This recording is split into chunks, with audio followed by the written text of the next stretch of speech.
Olá, bem-vindos a mais uma viagem na história. E a nossa viagem hoje é através de uma guerra longa e fria.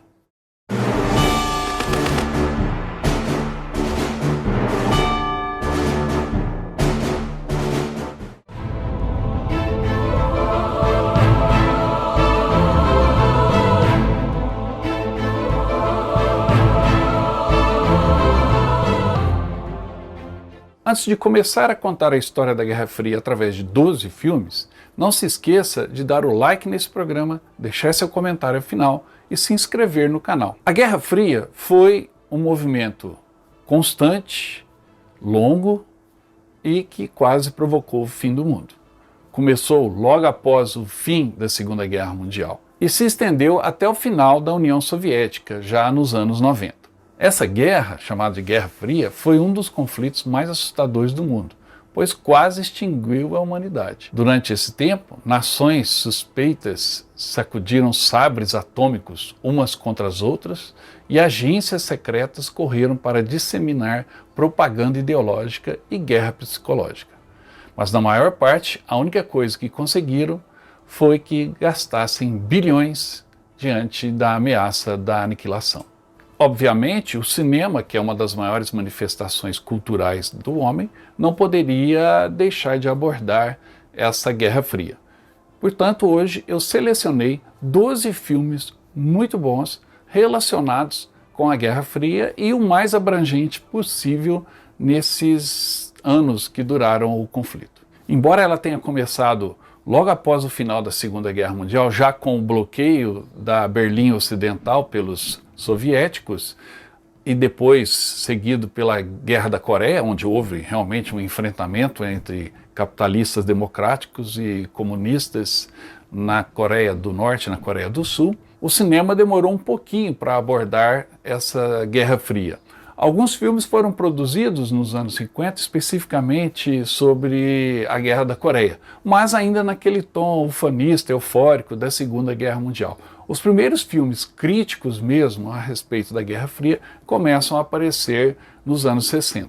O primeiro desses filmes é Fail-Safe, ou Falha de Segurança, um filme preto e branco com muita tensão. O filme, produzido em 1964, mostra uma série de erros humanos e de computadores que enviam um esquadrão de bombardeiros americanos para bombardear Moscou, por engano. O presidente americano, para convencer os soviéticos de que isso é um erro, ordena ao Comando Aéreo Estratégico que ajude os soviéticos a deter os aviões. A partir daí, a tensão está ao longo de toda a projeção do filme. A linha direta com Moscou toca e o premier soviético atende ao ouvir o presidente americano explicando que 3 bombardeiros estão a caminho para destruir Moscou, escuta o presidente dizer a eles: mas foi um acidente, nós não queríamos mandá-los, foi uma falha de segurança. Está feita a tensão nesse clássico da era da Guerra Fria, que certamente irá fazer você pensar se a história poderia ser possível.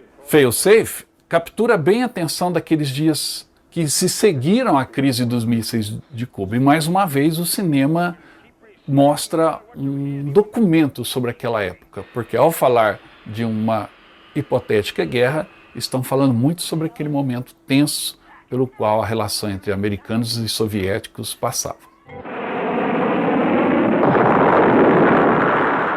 E essa mesma relação tensa é tratada no próximo filme da nossa lista, Doutor Fantástico, que é dirigido por Stanley Kubrick e faz uma sátira de humor negro em cima da tensão nuclear daqueles anos. No filme, o general paranoico Hipper, da base aérea de Pearl Pelson, acreditando que a fluoretação do abastecimento de água americana é uma conspiração soviética para envenenar a população dos Estados Unidos, implanta, através de um mecanismo, um ataque nuclear à União Soviética sem o conhecimento de seus superiores, incluindo o presidente e o Estado-Maior. Apenas Hipper conhece o código para retirar os bombardeiros B-52, só que ele cortou toda a comunicação dentro e fora da base, como uma medida para proteger esse ataque. Feita em uma época em que pensar em guerra nuclear era uma ideia aterrorizante, o filme pega essa ideia e a inverte, nos fazendo rir dela. E este é um recurso muito usado no cinema,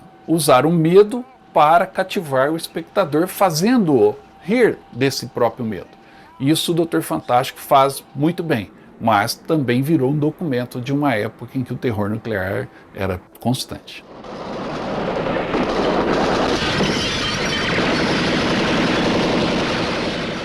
E esse medo do confronto nuclear gerou um filme impactante nos anos 80, chamado O Dia Seguinte. Este filme foi ao ar originalmente como um filme de TV, em 83, nos Estados Unidos. Descreve os efeitos da guerra nuclear sobre os cidadãos da área de Kansas City. No filme, ataques nucleares são mostrados, e a questão, é claro, é o ponto de que a guerra nuclear é horrível. O filme foi ao ar para mostrar aos líderes das nações do mundo o que aconteceria se uma guerra nuclear fosse travada. No momento em que ele foi transmitido, as tensões da Guerra Fria eram altas, e o medo de uma guerra nuclear iminente. Tanto é que, ao final do filme, vem um letreiro dizendo que os efeitos mostrados na projeção são muito menores do que o que realmente aconteceria em uma guerra nuclear real. No momento em que o filme foi exibido na TV americana e depois também em TVs ao redor do mundo, aconteceu um fato que eu narro em um programa aqui no canal, sobre o homem que salvou o mundo. Vou deixar o link na descrição se você quiser saber mais a história real. E esse trauma de que o mundo ficou à beira de um desastre nuclear certamente inspirou os produtores dessa produção americana e também causou esse interesse e um impacto muito forte na década de 80, quando ela foi lançada. Vale a pena conferir.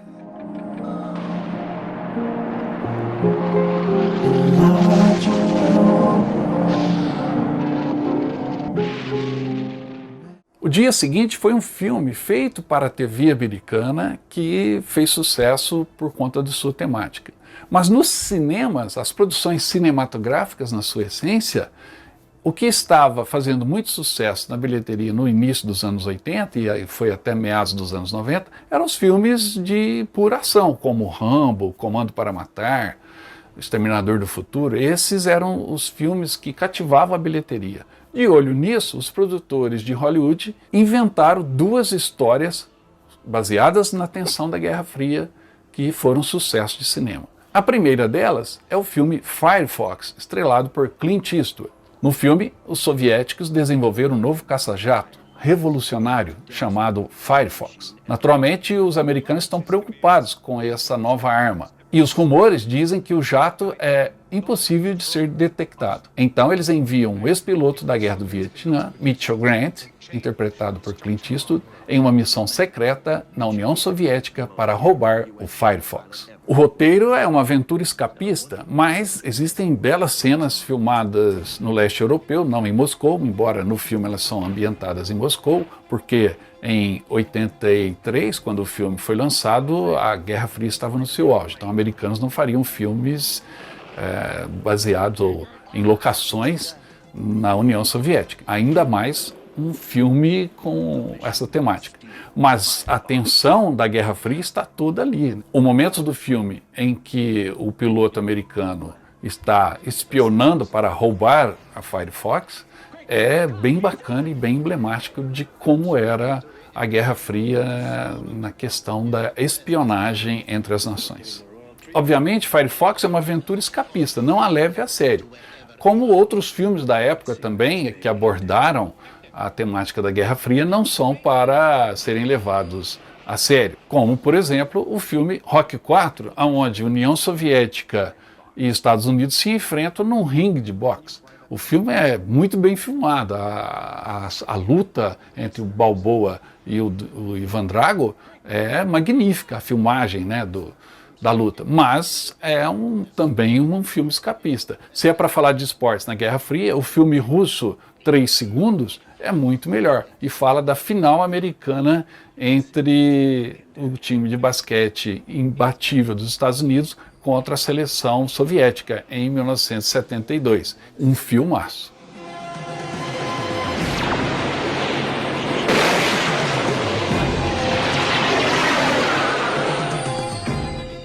Já no filme Head Down, Amanhecer Violento, lançado um ano depois, a Guerra Fria se torna quente numa invasão soviética, cubana e nicaragüense ao território norte-americano. No filme, do céu vêm tropas soviéticas que começam a pousar no campo de futebol de uma escola do Colorado. Em poucos segundos, os paraquedistas russos atacam a escola, fazendo um grupo de adolescentes fugirem para as montanhas. Armados apenas com rifles de caça, pistolas, arcos e flechas, os adolescentes lutam para sobreviver ao inverno rigoroso e às patrulhas soviéticas da KGB que os procuram. Eventualmente surgem problemas quando eles matam um grupo de soldados soviéticos em uma emboscada. Em breve, eles travarão sua própria guerra de guerrilhas contra as tropas invasoras soviéticas, sob a bandeira dos Wolverines. O roteiro, obviamente, parece o mais absurdo possível. Uma invasão soviética aos Estados Unidos jamais esteve no planejamento do leste europeu, da Cortina de Ferro. O máximo que eles tinham era um planejamento para invadir a Europa. Mas Hollywood é Hollywood, né? O pior de tudo é que é um bom filme de ação, se você desconsiderar toda a ficção envolvida no roteiro. Pouco tempo depois, em pleno século XXI, Hollywood resolveu fazer uma refilmagem do filme Red Dawn, lançando uma versão atualizada. Dessa vez, quem invade os Estados Unidos são os norte-coreanos. Vê se pode. Mas vale a pena assistir o primeiro, o segundo é um abacaxi.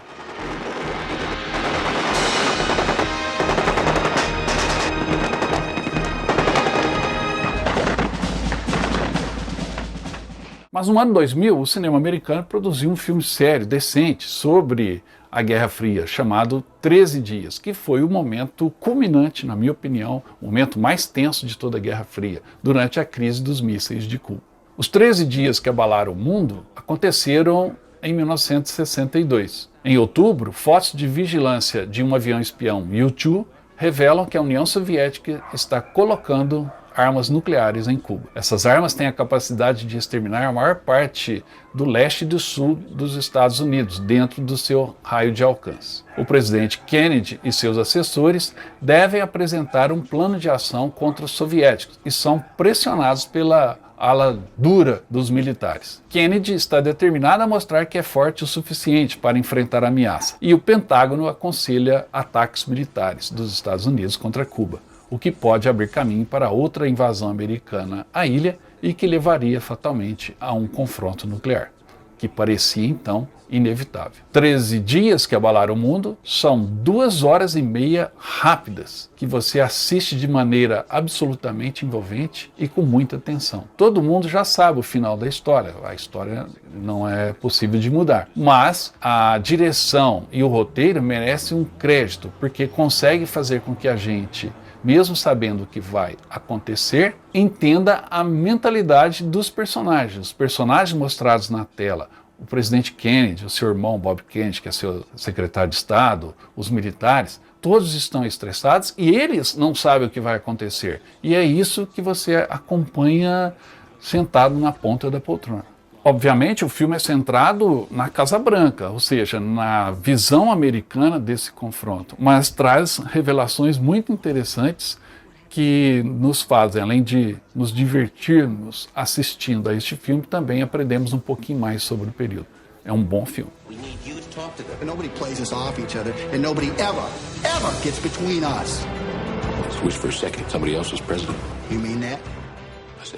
Durante a crise dos mísseis de Cuba, o maior perigo que ocorreu foi o de um submarino soviético que estava no mar de Cuba, armado com um torpedo atômico que poderia lançar sobre qualquer navio americano que fazia o bloqueio. Essa história eu conto mais a fundo no programa que eu já citei, sobre quando o mundo esteve à beira da Terceira Guerra Mundial. Dei uma olhada. Portanto, os submarinos armados com torpedos e também com mísseis balísticos atômicos eram, naquela época, a maior ameaça de uma guerra fria esquentar. E isso foi abordado em vários filmes ao longo de várias décadas pelo cinema americano. O melhor deles é o Caçada ao Outubro Vermelho. Em novembro de 1984, no auge da Guerra Fria, a União Soviética cria um novo submarino nuclear que funciona silenciosamente devido a um sistema de propulsão revolucionário. O capitão do submarino russo, Mark Ramius, interpretado por Sean Connery, tem como objetivo levar esse submarino secreto soviético para os Estados Unidos, tentando evitar que os russos o usem para iniciar uma guerra nuclear contra a América. Depois de alguns dias no mar, o submarino desaparece do radar e os russos frenéticos dizem ao governo americano que Hamill levou o submarino ao continente para lançar um ataque com mísseis após se rebelar. Baseado no livro de Tom Clancy, o filme captura bem a tensão do livro e a interpretação, principalmente de Sean Connery, mas de todo o elenco, é magistral. Vale a pena conferir Caçada ao Outubro Vermelho. E se você gosta dessa temática, existem outros filmes muito bons sobre o assunto. Esses filmes são muito bem produzidos, como o K-19, o The Widowmaker, estrelado por Harrison Ford, ou Maré Vermelha, que é estrelado por Jenny Hackman e Denzel Washington. Outro filme muito bom com essa temática é Phantom, estrelado por Ed Harris. E existe também o clássico dos anos 60, The Bedford Incident, estrelado por Richard Widmark, também um bom filme. From the best-selling novel by Tom Clancy, from the director of Die Hard. Give this man a chance. My orders are specific. Battle stations. Se a disputa da Guerra Fria permanece até hoje submersa nos oceanos, com os submarinos nucleares tanto russos quanto americanos e agora chineses, indianos, paquistaneses, enfim, existe uma gama de submarinos nucleares nos oceanos ao redor do globo. Um outro ponto de disputa foi a corrida espacial. E nesse quesito, os filmes soviéticos, na minha opinião, são melhores que os americanos. E por isso, para representar essa disputa espacial da Guerra Fria, eu selecionei o filme Gagarin. A história de Yuri Gagarin, a primeira pessoa no espaço, é contada desde o princípio, ao se concentrar em seu voo histórico intercalado com flashbacks de sua juventude, treinamento na Força Aérea, treinamento de cosmonautas, seus relacionamentos e a vida familiar. O filme é muito bem feito. Os efeitos especiais para a viagem de Gagarin ao espaço e de volta são excelentes. A história do voo também é bem contada e o diretor cria uma tensão em relação à sua segurança, mesmo antes de ir para o espaço.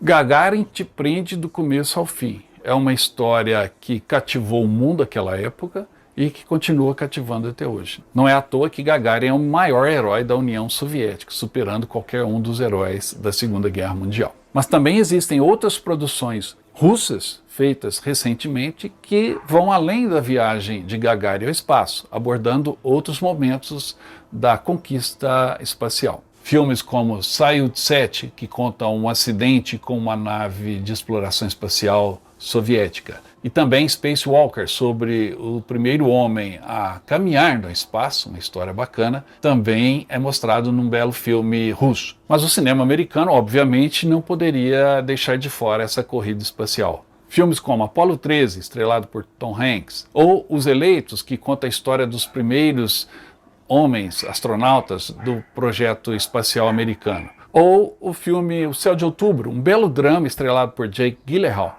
que conta a história do impacto do Sputnik na vida de uma pessoa comum, no caso um jovem, lá nos Estados Unidos. É um filme que mostra o alcance da corrida espacial no desenvolvimento da humanidade. Outro filme interessante é O Primeiro Homem, ou seja, o primeiro homem na Lua, Neil Armstrong.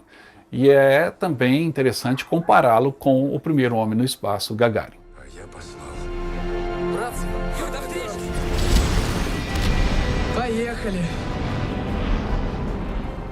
O cinema alemão, a partir da reunificação da Alemanha e o fim da Guerra Fria, começou a produzir obras interessantíssimas sobre esse período em que os soviéticos influenciavam as decisões na Alemanha Oriental. Embora a Alemanha Oriental não fizesse parte da União Soviética, ela estava sob a esfera de influência soviética, dentro do famoso Pacto de Varsóvia. E os alemães levaram isso muito a sério, o que é mostrado nos 3 próximos filmes. O primeiro deles, A Vida dos Outros. O filme alemão A Vida dos Outros conta a história de Gerd Wissler, que é um oficial da Stasi, a polícia secreta da Alemanha Oriental. Na história, Wissler tem que espionar, seguir de perto a vida de Georg Dreymann, um artista tido como subversivo. E quanto mais tempo ele passa seguindo e principalmente escutando tudo o que acontece na casa de Dreymann, mais ele se envolve com a vida do escritor, de sua esposa e dos seus amigos. O rígido oficial da Stasi começa então a intervir em suas atividades de forma positiva, protegendo-os sempre que possível. Esse filme, vencedor do Oscar de melhor filme estrangeiro, é excelente, altamente recomendável. A Vida dos Outros te mergulha na vida dos outros, alemães orientais, durante o regime comunista. Imperdível.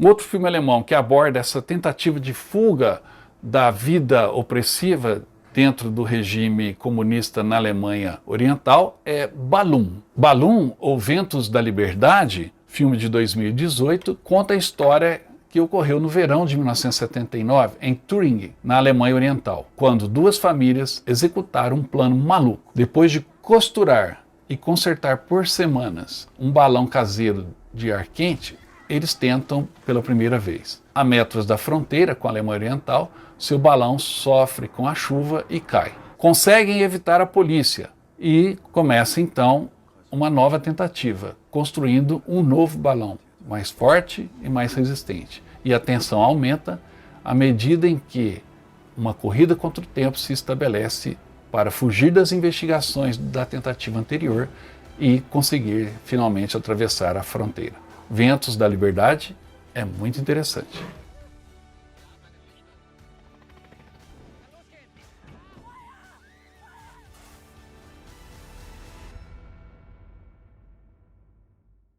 Mais interessante ainda, e um dos melhores filmes dessa lista, é Adeus Lenin. O filme de 2003 é ambientado na Alemanha Oriental no final do regime comunista, em 1989. Um jovem protesta contra o regime pedindo liberdade. Sua mãe vê a polícia prendê-lo e sofre um ataque cardíaco, entrando em coma. Alguns meses depois, a Alemanha Oriental já não existe mais, foi unificada, e a sua mãe acorda nesse novo mundo. Só que ela era uma comunista ferrenha, e o médico diz que se houver um choque, ela pode vir a falecer, então ela tem que ser mantida totalmente alienada do que ocorreu no período em que esteve em coma, para evitar um choque muito duro.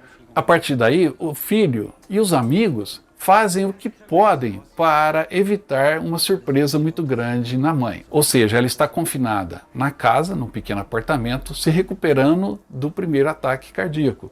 E tudo ao seu redor tem que lembrar o tempo que já não existe mais, ou seja, a antiga Alemanha Oriental. Então vem uma busca frenética de preservar o máximo possível de itens que já não existem no supermercado, nas lojas e, pior ainda, na transmissão de TV e rádio. O filme ganha, então, tons humorísticos, enquanto mostra o quanto era diferente a vida na Alemanha Oriental.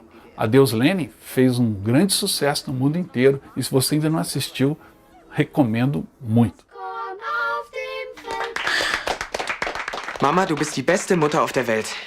Alex? Und wir lieben dich alle. Was ist denn das? Obviamente, um tema tão amplo, grande e importante como a Guerra Fria não poderia ficar de fora do hall de filmes feitos por Steven Spielberg, que gosta bastante dessa temática. Spielberg produziu o filme A Ponte dos Espiões com seu grande ator preferido, Tom Hanks. Lançado em 2015, Ponte dos Espiões mostra, durante a Guerra Fria, as aventuras de um advogado, James Donovan, que é recrutado pela CIA e envolvido numa intensa missão de negociação para libertar e trocar um piloto de avião espião. O piloto do avião espião U-2, Francis Gary Powers. O piloto foi abatido, no entanto preso, depois que seu avião caiu, durante uma missão sobre a União Soviética. E os americanos querem Powers de volta. E para isso, capturam um oficial de inteligência da KGB, Rudolf Abel, que foi preso por espionagem nos Estados Unidos. Cabe a Donovan ir à Berlim Oriental para negociar e executar essa troca. Ponte dos Espiões é muito bem produzido, recria perfeitamente a tensão e o visual da Guerra Fria e nos prende do começo ao fim. Um bom filme para fechar aqui a nossa lista.